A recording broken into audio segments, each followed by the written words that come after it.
Această emisiune este prezentată de Bloom. Alumil, sisteme arhitecturale. Avi Piscine din 1998. Blatcomposit.ro, Fosil.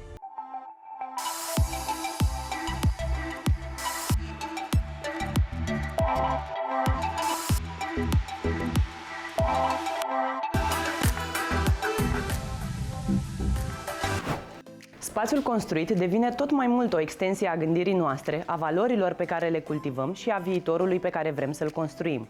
Arhitectura și designul nu mai sunt doar expresii estetice, ele sunt răspunsuri complexe la nevoile unei societăți în mișcare, la provocările sustenabilității și la căutarea echilibrului dintre tradiție și inovație. Bună dimineața și bine v-am găsit în această zi specială! Sper că nu mai aveți cumpărături de făcut, iar preparatele pentru masa de Paște sunt gata, pentru că noi vă invităm să vă ocupați și de designul locuinței. Sunt Alexandra Coneam și ați ghicit, în următoarea jumătate de oră, Casa Magazin vă aduce cele mai importante informații din lumea construcțiilor și a designului de interior. Să vedem care sunt subiectele ediției.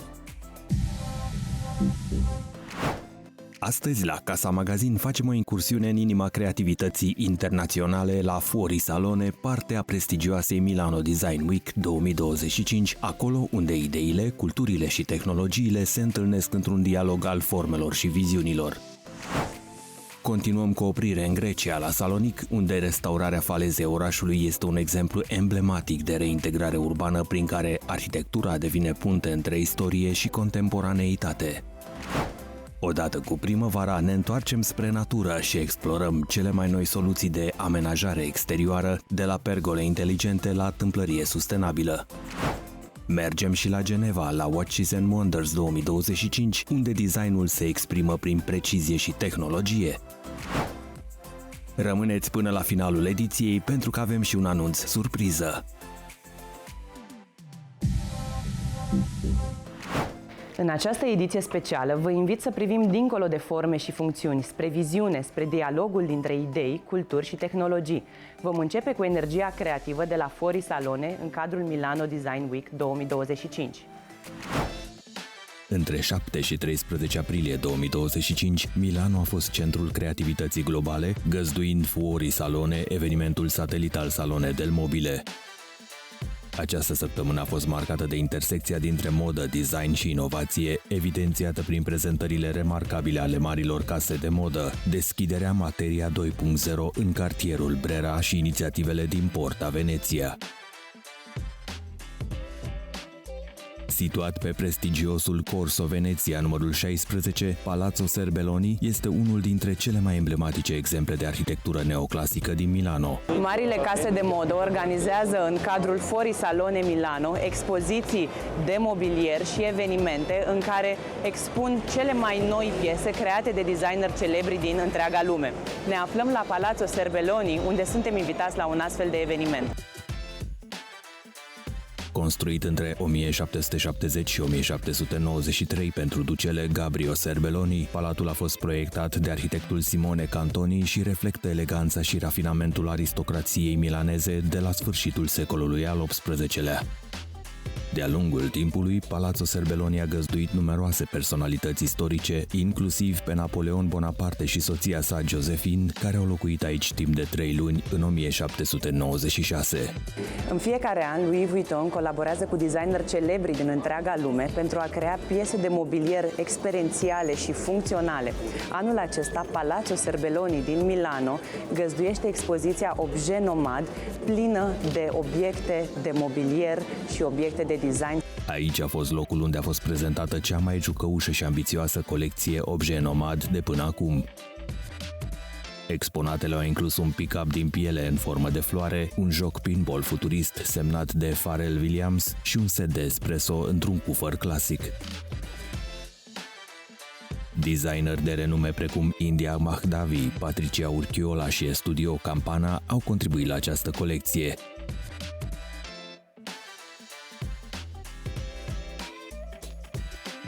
Cartierul Brera a fost și locul în care s-a inaugurat Materia 2.0, cea mai mare materiotecă din Italia, oferind o galerie de 30 de metri cu 1200 de mostre de materiale. La materioteca presenta una selezione molto approfondita di materiali per l'architettura e il design, dalle superfici all'arredo alla luce, e tiene insieme tutta una serie di aziende che hanno delle peculiarità particolari, chi la storicità, chi l'artigianalità, e questo anzi è un altro aspetto molto importante dello spazio, quindi il fatto di tenere insieme sia realtà industriali, eccellenze industriali italiane, sia realtà artigianali che hanno dato forma ai nostri territori.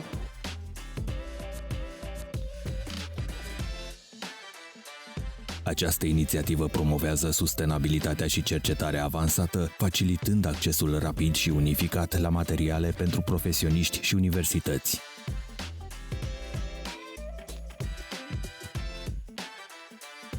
Tema Mondi Conesi a Brera Design Week a reflectat identitatea poliedrică a cartierului, unde artizanatul, arta, cultura și tehnologia se împletesc. Printre experiențele multisenzoriale care au recreat atmosfera unei păduri mediteraneene, s-a numărat și instalația realizată de un producător de mobilier outdoor. Vizitatorii au fost invitați să se plimbe printre copaci, plante și scoarță naturală într-un joc de lumini și proiecții care simulează razele soarelui filtrate prin frunziși, însoțite de sunete ambientale ce intensifică senzația de calm și conexiune cu natura. Our idea is to give the possibility to people to wake up in a forest, so they can smell the forest, they can hear the sound of the birds and all the sounds of the forest, and they can feel to be inside the forest. That's why we call the installation Forest Lounge, to give the possibility to people to relax and stay in wellness for a few minutes during the day.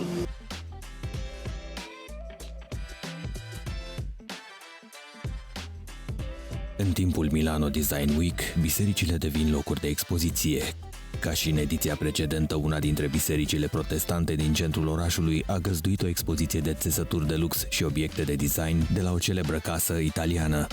Noi stiamo festeggiando in questa occasione i primi 20 anni della nostra azienda, quindi è una giovane azienda specializzata in tessuti di altissima qualità.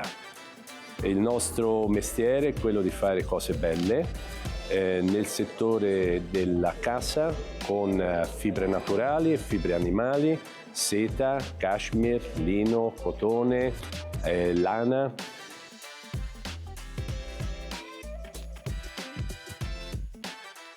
Un alt locaj de cult, devenit spațiu expozițional, în curtea istorică a Chiostro Sant'Angelo, a fost expusă o colecție outdoor care include canapele, fotolii, șezlonguri și mese, toate caracterizate de linii curate și estetică atemporală, evidențiind armonia dintre arhitectul Giovanni Muzio și designul contemporan.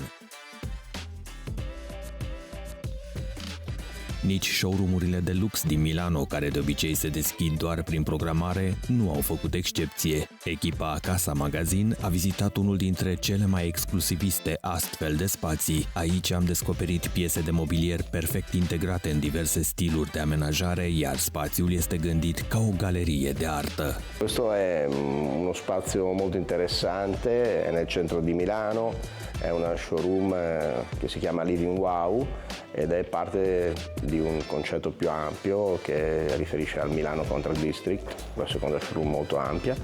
E in questa showroom sono rappresentate alcune tra le più importanti marchi di design, appunto del design italiano, e la particolarità è che questo showroom diventa proprio un hub, un posto di lavoro per architetti, developer, costruttori che qui si incontrano e mettono a punto e definiscono quello che deve essere il setup completo di un appartamento.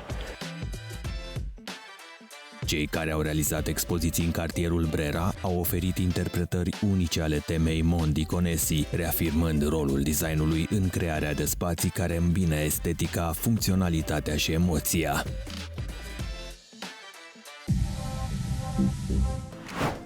Sezonul de primăvară înseamnă și lucrări de amenajare a spațiilor exterioare. Tocmai de aceea explorăm soluțiile arhitecturale outdoor, vorbim despre pergole și tâmplărie sustenabilă. În ultimii ani, sistemele de tâmplărie din aluminiu au devenit tot mai populare pentru aplicațiile exterioare, cum ar fi pergolele bioclimatice, balustradele, gardurile și porțile. Aceste soluții sunt apreciate nu doar pentru estetica lor modernă, ci și pentru durabilitatea și versatilitatea lor.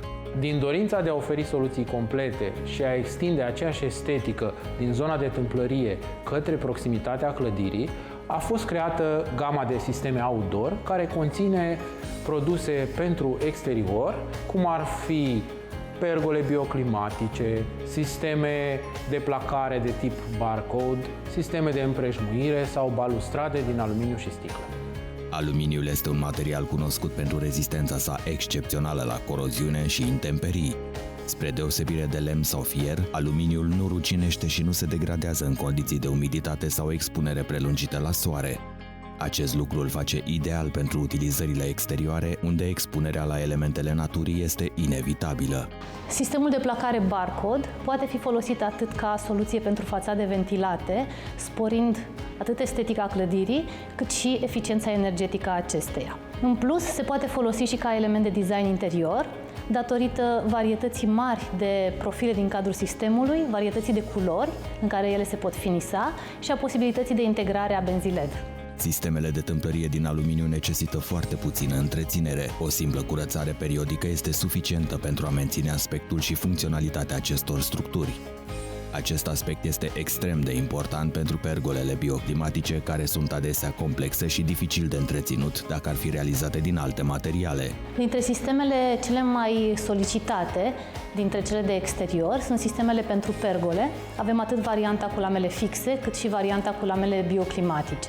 Soluțiile de pergole bioclimatice au lamelele orientabile cu motor, acesta este silențios și integrat în prima lamelă. Pe laturile perpendiculare pe lamele, sistemul are șgheaburi care preiau apa, o direcționează către stâlpi prin care se drenează către exterior. Echipările opționale posibile pentru o pergolă bioclimatică sunt LED-urile pe lamele, LED-uri perimetrale sau chiar pe coloane, panouri glisante din sticlă, senzor de ploaie, senzor de vânt.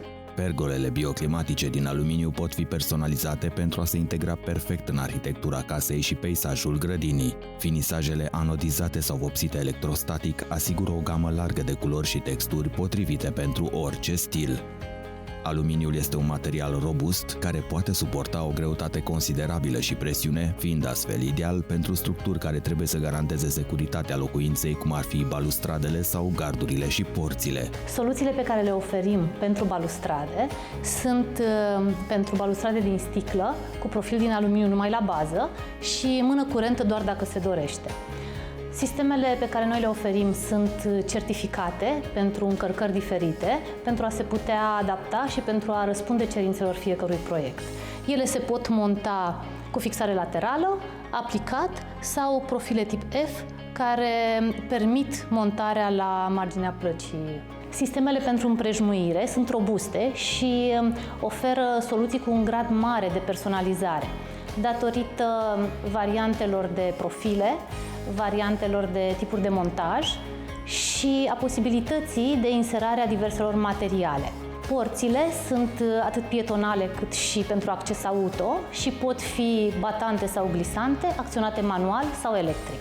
Sistemele de tâmplărie din aluminiu pot avea un cost inițial mai mare comparativ cu alte materiale, însă durabilitatea și întreținerea redusă le fac o investiție economică pe termen lung.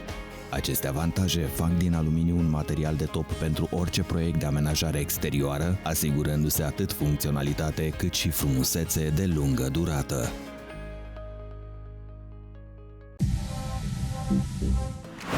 Astăzi vom călători și la Salonic, în Grecia, unde istoria se rescrie prin restaurarea falezei orașului și reintegrarea acesteia în peisajul urban contemporan. De ce acest proiect este atât de special în Europa, aflăm în exclusivitate pentru Casa Magazin de la unul dintre arhitecții implicați în acest proiect uimitor. Faleza din Salonic este un exemplu remarcabil de revitalizare urbană și viziune arhitecturală în Grecia contemporană. Reamenajarea acestui spațiu numit Nea Paralia reprezintă unul dintre cele mai inspirate proiecte de regenerare urbană din sud-estul Europei. Această intervenție arhitecturală a transformat radical o zonă abandonată de-a lungul coastei Mării Egee într-un spațiu public vibrant, un reper esențial al orașului modern. For me, I love to say that it's an open museum. Because in Thessaloniki, in the historical center, you just walk around, it's everything in a walking distance, and you see architecture. First of all, you see ruins, archaeological ruins from Hellenistic time, from Roman time, Byzantine time, Orthodox time, and of course Muslim and modern times. Provocările majore au fost legate de integrarea falezei în țesătura urbană a Salonicului și de necesitatea păstrării identității locului. Restaurarea a vizat inclusiv conservarea unor repere precum Turnul Alb sau liniile feroviare vechi din zona portului. Arhitectul Chiriache Odați este cea care s-a ocupat de regenerarea Danei a portului Salonic, unde clădirile istorice au fost restaurate și adaptate pentru a găzdui instituții culturale, precum Muzeul de Film al Greciei. It was very important for me to keep the historical light of this place in order, because you have to respect the history of the place that you are going to put new uses inside. So for me it was very important to respect it, but in the same time to put a new touch because it's very important, and you know, architects, they always want to put their own, let's say, the signature of the architect. Faleza a fost concepută în urma unui concurs internațional. Lucrarea a combinat peisajul natural cu infrastructura urbană, păstrând un echilibru subtil între elementele istorice și funcționalitatea contemporană. Iar proiectul de extindere a Danei 6 a inclus construirea unui nou chei de 513 metri și amenajarea unei zone de depozitare. Această dezvoltare va permite acostarea navelor de croazieră de mari dimensiuni și stimulează turismul și comerțul în regiune. I kept, for example, all the elements of the area, meaning also, for example, the places that the trains were passing in order, you know, to load the boats or the ships. So it's very nice because now it's not only revive this area, but also the people that they didn't know what happened there, they can see it's obvious now. So you learn history while you have, your amusement, you enjoy the place. Dacă nu ați ghicit deja, ediția de astăzi, Casa Magazin, este specială. Tocmai de aceea ne oprim și la Geneva, la Watches and Wonders 2025, unde designul este despre rafinament tehnologic, iar estetica a devenit un limbaj universal al preciziei și inovației. Salonul Watches and Wonders din Geneva, anterior cunoscut drept Salon Internațional de la Haute Horlogerie, reprezintă unul dintre cele mai importante evenimente dedicate ceasurilor de lux din lume. Organizat anual în capitala mondială a orologeriei Geneva, acest târg atrage marile branduri ale industriei, colecționari, designeri și pasionați de ceasuri din întreaga lume. Este o ediție marcată, în primul rând, deși sigur nu așa se plănuise, de anunțul administrației americane de a impune tarife de 31% pentru exporturile elvețiene în Statele Unite, lucru care a produs consternare și mare îngrijorare în rândul brandurilor orologere. Ediția din 2025 a salonului a reflectat tendința continuă a ceasurilor de lux de a deveni obiecte decorative și de design, integrând tehnologia avansată cu estetica deosebită. În acest an, designul a jucat un rol crucial, punând accent pe eleganță, inovație și funcționalitate artistică. La nivel de creații, însă, totul stă foarte bine, de la Rolex, care a lansat ceasuri extraordinar de tehnice, cu inovații fantastice în ceea ce privește mecanismul, sau un GMT Master cu un cadran din piatra denumită Tiger Eye, extraordinar de izbitor. Patek Philippe nu se lasă și își continuă incursiunea în universul Cubitus, poate cel mai controversat sau, de ce să nu spunem adevărul, culit model, care însă vine acum într-o dimensiune mai mică. Vacheron Constantin, brandul care împlinește 270 de ani, a lansat cel mai complicat ceas de mână din istorie.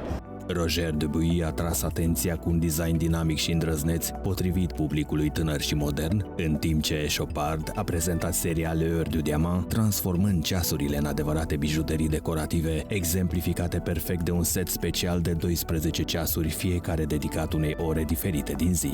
Van Cleef & Arpels cu Their Poetry of Time lansează, ca de obicei, cele mai romantice modele în care de data aceasta cei doi îndrăgostiți din Pont des Amoureux dansează și se sărută la apăsarea unui simplu buton în noul model Bal des Amoureux.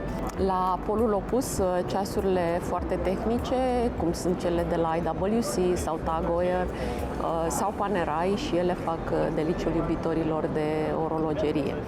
Geneva Watches and Wonders 2025 a fost un punct de reper important în evoluția ceasurilor de lux, accentuând rolul acestora nu doar ca instrumente ale timpului, ci ca obiecte de design inovatoare și expresive.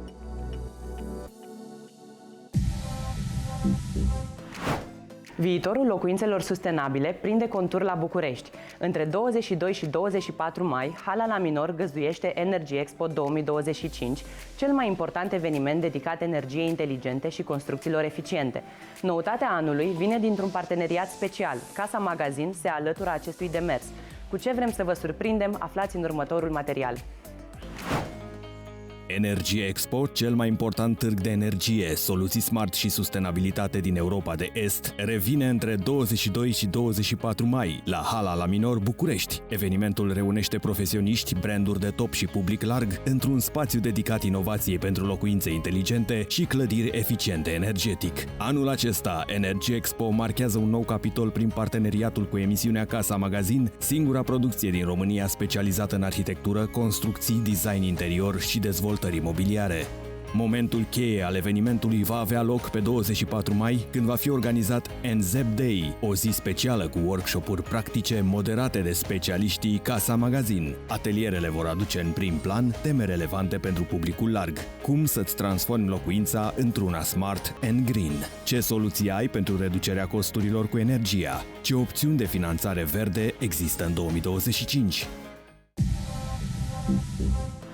Ediția de astăzi Casa Magazin a ajuns la final. Sunt Alexandra Conea și vă mulțumesc că ați fost alături de noi. Subiectele le găsiți pe site-ul casamagazin.ro și pe platformele de social media. Vă dăm întâlnire și sâmbăta viitoare la aceeași oră, iar până atunci să aveți un Paște minunat și o săptămână plină de inspirație.